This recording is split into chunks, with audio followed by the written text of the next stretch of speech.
semuanya, jumpa lagi di PAO ya, podcastnya Aufa dan Wulan. Oke, hari ini kita akan ngebahas sesuatu yang mungkin kalian udah sering denger ya.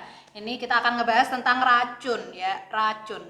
Kalau kata orang racun itu pasti bahaya. Nah, apakah benar bahaya? Kita akan bahas ya, tapi sebelum kita ngomongin bahayanya, kita harus tahu nih pengertian dari racun dulu ya. Racun itu apa sih, Mbak? Jadi sebenarnya racun definisinya itu adalah zat padat, cair maupun gas yang bisa mengganggu fungsi dari sel atau organisme, baik secara oral diminum atau topikal dari permukaan kulit seperti itu. Nah, menurut Bapak Racun sendiri, Paracelsus namanya Bapak Racun. Siapa? Dunia, Paracelsus. Paracelsus. Paracelsus ini berpendapat bahwa tidak ada sesuatu yang tanpa racun gitu. Jadi semua hal itu datang dengan racunnya sendiri-sendiri. Misalnya nih, kalau ada sesuatu yang dalam kehidupan sehari-hari kita nggak anggap itu sebagai racun. Misalnya kalau kita makan nasi, kita minum susu, minum minuman manis, itu bagi kita tidak beracun ya kan. Benar. Tapi bagi penderita diabetes, gula itu adalah racun. Iya, bahaya kan buat tubuhnya ya kalau kebanyakan maksudnya. Benar, kayak gitu. Begitupun juga ada lagi misalnya kita minum air nih, sehari-hari minum air normal aja kan, bagus buat kesehatan. Tapi bagi orang-orang yang gagal ginjal, minum air itu adalah racun, makanya harus dibatasi. Kayak gitu, tergantung dari dosisnya dan penggunaannya seperti apa. Memang tidak boleh banyak-banyak ya, sesuai dengan itu ya. Hadis juga ya, kalau yang banyak itu tidak baik. Segala yang berlebihan itu tidak baik. Harus yang sedang-sedang Yang saja. sedang-sedang saja. Gitu ya. Oke, nah itu tadi tentang pengertian racun ya. Intinya semua bisa menjadi racun ya. Nah, kita mau tahu nih, tadi kan racun katanya berbahaya. Apakah semua berbahaya atau ada yang punya manfaat? Nah, manfaatnya tentunya ada ya bagi pemilik racunnya itu sendiri. Misalnya yang punya racun itu apa? Laba-laba, Laba-laba, ular punya bisa itu kan racun ya? Bisa itu racun. Terus apa lagi? Enggak tahu. Kumbang beracun, tahu nggak? Kayaknya ada deh. Ubur-ubur. Nah, ubur-ubur ya, Nyengat, bikin gatal gitu kan. Oke, kita ini fokusnya ke bisa dulu aja karena yang bisa itu kan salah satu jenis racun yang terkenal. Bisa, misalnya bisa ular. Nah, bisa ular tuh ternyata ada juga manfaatnya nih. Bagi ularnya itu sendiri dulu ya. Nah, manfaatnya bagi ular tentu saja untuk mendapatkan mangsa, membunuh mangsa ya kan. Mencerna mangsanya itu sendiri. Kenapa bisa mencerna? Karena isinya tuh enzim pencernaan sebenarnya. Dan ada racunnya juga sebenarnya. Walaupun itu berarti kalau yang buat nyerna itu tidak dikeluarkan ya. Kalau yang dikeluarkan kan buat matiin si mangsa. Habis itu ditelan kan mangsanya. Nah, itu ikut masuk itu ya. Ikut masuk kan, keluar lewat air liur. Kan itu ada di kelenjar liur. Oh, kelenjar gitu. ludah. Gitu ya. Oke. Itu dulu kita simpan dulu ya untuk mencerna juga kan. Terus untuk mengusir predator. Kan ada yang disemprot itu kan. Pergi kau gitu ya. Supaya kok kayaknya kok bahaya, jadi kan lari kayak gitu. Terus ada juga yang untuk membunuh mangsa. Membunuh mangsa atau ya predator juga kali ya. Predator juga membunuh. Kenapa kok bisa membunuh? Kok bisa membunuh? Tapi itu nanti ya. Sekarang kita bahas manfaatnya dulu kan. Manfaatnya kalau sekarang dari segi manusia. Itu kan isinya racun. Nah, sebenarnya racun bisa itu sebagian besar isinya protein. 90% protein. Sisanya itu karbohidrat dan lemak. Baik semua itu ya. Iya. Protein, karbohidrat, lemak bisa dimakan semua itu sebenarnya. Bisa. Nah, itu bisa. Makanya bisa. Nah, terus enzimnya tuh apa aja? Apa aja? Yang pertama ada yang namanya proteinase atau proteolitik. Protein, berarti itu jelas. Proteolitik. Litik itu memecah protein. Oke. Nah, itu dia nanti kalau kena jaringan itu bisa merusak jaringan. Karena jaringan isinya sel-sel kan. Sel-sel itu kan isinya protein. Nah, proteinnya itu bisa rusak kalau kena itu. Bisa. Rusak bisa, benar. Nah, pada dosis tertentu dimanfaatkan oleh manusia untuk menghancurkan sel kanker. Berarti membantu orang yang memiliki penyakit kanker ya. Kanker atau tumor gitu ya, untuk membunuh jaringan kanker, difokuskan ke situ. Oke. Terus yang kedua ada juga antikoagulan atau anti pembekuan darah. Wah, ini aku tahu nih, pasti yang sakit beku-beku darah itu ya. Iya. Namanya apa ya? Namanya apa, Mbak? Kan kalau pas operasi juga kan darahnya nggak boleh membeku kan. Meskipun ada luka tapi nggak boleh membeku kan, dialirkan keluar. Nah, itu juga pakai bisa antikoagulan. Terus kemudian ada juga Iya. Lanjutin aja nggak apa-apa. Enggak, kamu searching dulu. Terus kemudian Oke. ada juga yaitu enzimnya cholinesterase. Cholinesterase. Oke. Dia tuh sebenarnya digunakan untuk melumpuhkan pergerakan otot.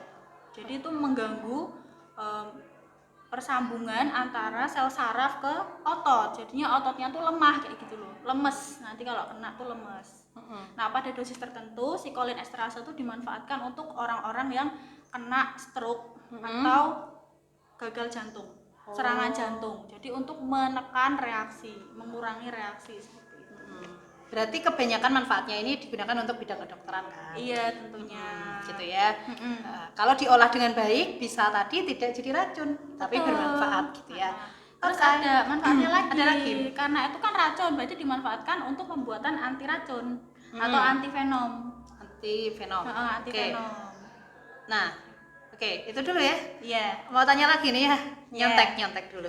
Oke. Gak apa-apa. Nah, kalau tadi kan itu tadi manfaatnya udah banyak. Sekarang kita akan fokus ke pembunuhan ya. Pembunuhan ya. Wak. Kenapa kok bisa membunuh? Racun itu kok bisa membunuh, terus berapa lama bisa terbunuhnya? Berapa Gitu ya. lama? Nah, itu gimana? Berapa lamanya? Karena racun itu kan ada dua ya, ada yang menyerang saraf ya, Oke. atau neurotoksin, ada yang menyerang darah atau hemotoksin. Beda. Itu yang punya siapa dua-duanya?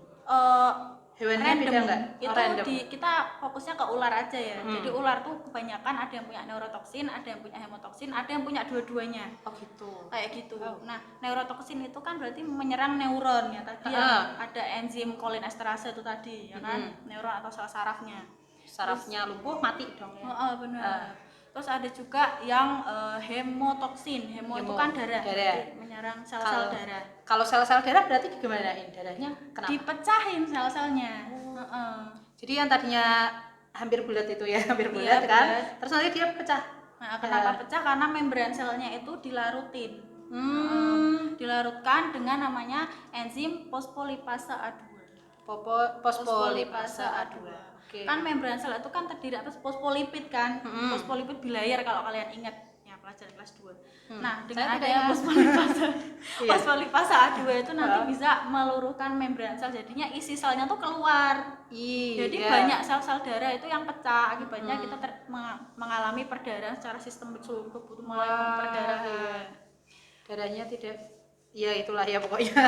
Ada perdarahan jadi mematikan. Karena itu kan yang mati per sel ya. Maka otomatis cepat atau enggak matinya organisme kalau kena racun tergantung dari ukuran tubuhnya.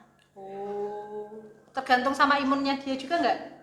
Misalkan nih orang mau ngebunuh ayam. Ayam yang satu imunnya tinggi gitu kan. Ayam yang satu agak dia lagi lemes. Nah, itu ngaruh juga nggak? Tapi gini ya, kalau untuk racun ini kan reaksinya cepat. Sedangkan untuk membentuk sistem imun atau pertahanan itu kan butuh waktu lama kan. 7 sampai 14 hari. Wow. Lama, makanya harus ada anti racun untuk nggak keburu meninggal dulu karena banyak sel-sel yang pecah seperti itu. Berarti nggak ngaruh ya imun ya? Bodo amat Kurang gitu ya? ngaruh Ukurannya. Berarti misalkan anak ayam sama ayam yang gede gitu ya. Nah, berarti anak ayamnya bakal mati duluan karena ukurannya kecil. Bener. Gitu. Dan tergantung dari konsentrasi racun yang disuntikan ya. Ini untuk perbandingan aja. Jadi kalau manusia dewasa itu kalau kena racun king cobra itu kurang dari 30 menit bisa meninggal. Tapi kalau manusia loh. Iya, manusia dewasa loh. 30 menit 30 ya. menit Gimana yang kurang. ayam kecil coba? Langsung. Ya kan kasihan ya. Nah, kalau ini gajah misalnya ya. Gajah tuh butuh beberapa jam untuk meninggal dia. Ya, berarti kita harus naik ke atas gajah biar nggak cepat mati. Biar nanti yang dipatok gajahnya aja, jangan Iya, kasihan. iya kasihan juga sih. Ya itu ya. Berarti kesimpulannya itu hewan yang lebih kecil akan lebih mati duluan ya. Enggak hanya hewan sih ya, makhluk hidup yang lebih kecil gitu ya. Tapi kalau dia mau nyari amoeba, emang makanannya amoeba gitu kan? Ya enggak juga ya. Kurang. Amoeba sama giginya, si ular aja gedean giginya. Oh gitu ya. Jadi percuma ya. Maka dia cari mangsa ya yang agak gedean dikit lah. Yang ngapain nyari mangsa kecil-kecil ya? Biar Cukup worth gitu it kan gitu. ya. Oke. Nah terus habis itu tadi kan si dia punya bisa. Bisanya disimpan di dalam tubuh kan pertamanya. Betul. Nah disimpannya di mana? Nah, disimpannya ini Kita fokus ke ular aja dulu kali ya. ya ular deh. Kan kita fokusnya dari tadi bisa ya. Nah, itu disimpannya sebenarnya di kelenjar modifikasi dari kelenjar ludah.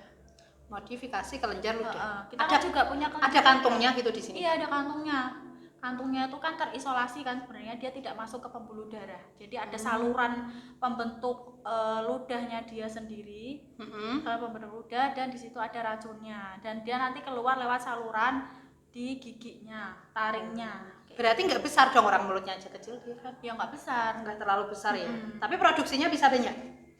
Atau kantung itu penuh nanti nungguin dia ngeluarin baru masuk lagi gitu. Kalau udah keluar baru dia produksi lagi. Cepat gitu produksinya. Wah, kalau itu kurang tahu Oh, saya. gitu ya. Oke, kita cari kawan-kawan, coba kalian cari ya apakah produksinya cepat gitu ya. Nah, tadi kan disimpan di dalam kelenjar, Kantong. di kantong ya. Kalau kantongnya pecah gimana, Mbak? Nah, itu. Nah, Kalau kantongnya pecah ya bisa keracunan. Kalau ular itu nggak ular punya keracunan racun. sendiri. Bisa. Jadi kalau dia misal gigit nggak sengaja nih, gigit badannya sendiri ya, dia bisa keracunan karena kan nggak semua ular punya anti racun. Dirinya sendiri. Oke, ngapain dia gigit dirinya sendiri ya? Barangkali dikira badannya ular lain gitu, Oh, ternyata gitu ya, badanku. oh gitu ya. Bunuh diri dong dia. Aduh, kalau pecah di dalam bisa nggak? Mungkin Bisa kebentor jadi. gitu misalnya. Misal dia dipukul-pukul, ketemu sama orang terus dipukul karena takut itu beracun gitu kan, dipukul pecah ya menjalar ke tubuhnya bisa. Kalau intinya ya, kalau masuk ke peredaran darah itu bisa mengakibatkan keracunan. Oh, Tapi mati juga dia. mati. Setahu saya ya, ada satu jenis ular yang punya anti racun. Wow, ada anti racun. Yaitu ular derik. Ular derik. Ular Itu derik kan yang itu- nakutin itu kan. Ya, yang bisa Heeh. goyang-goyang ekornya. Kayaknya itu yang nakutin juga deh. Itu yang Bisanya lumayan matikan kan, mematikan itu. yang di pinggir pantai bukan sih, yang di Itu ular pantai ada sendiri, Oh, itu ada juga pantai sendiri. mematikan yang garis-garis itu. Gitu. Ular derik punya anti racun, terus gimana? Jadi dia bisa, aku pengen bunuh Kebal. diri gitu. Bisa kebal. Oh, bisa kebal. Bisa Jadi kebal kalau dari racun. si racunnya misalkan nih, dia meminum racunnya sendiri. Nanti anti racunnya bakal keluar gitu. Nah, kalau meminum beda ya. Kalau meminum berarti kan dia masuknya ke saluran pencernaan, bukan masuk ke peredaran darah. Saluran pencernaan itu Kan kan, nggak sengaja, Mbak, nggak sengaja masuk. iya, ketelan kan maksudnya saluran pencernaan kan. Berarti nggak masuk ke bawah kulit, ke peredaran darah. Nah, kalau dia masuknya ke sistem pencernaan, maka nggak akan keracunan. Kenapa? Karena itu kan sebenarnya isinya kan enzim, protein juga, protein, lemak, karbohidrat. Nah, berarti kalau tadi misalkan nggak sengajanya pecahnya masuk ke peredaran darah. Terus Mati dia- dong. Kalau Tapi kan masuk punya ke anti peredaran. racun yang anti Ya, kalau yang di- punya anti racun berarti nggak masalah. Oh, Nanti gitu. racunnya itu akan diikat dengan anti racun dan tidak akan menempel ke sel-sel yang lain dan Berarti mengganggu. hewan yang tidak bisa bunuh diri adalah ular derik ya. Iya. Iya, karena dia aku mau bunuh diri, ternyata punya anti racun ya kan? Ya jadi, ya kan beneran. Betul. Ya, oke. Nah, gitu ya. Boleh. Nah, habis itu nggak ada lagi pertanyaan ya. Sudah habis. Jadi bunuh diri tadi menutup ya untuk perbincangan hari ini. Kita udah ngomongin racun, kita akan ngomongin apa lagi minggu depan? Enggak tahu ya. Pokoknya stay tune terus ya di channel Alfa ya. Jangan lupa subscribe, komen ya, sama subscribe Like. juga punyanya Mbak Ulan ya. Yes. Sampai jumpa Di See you next episode time. berikutnya. Ya. Assalamualaikum warahmatullahi wabarakatuh. Yeay.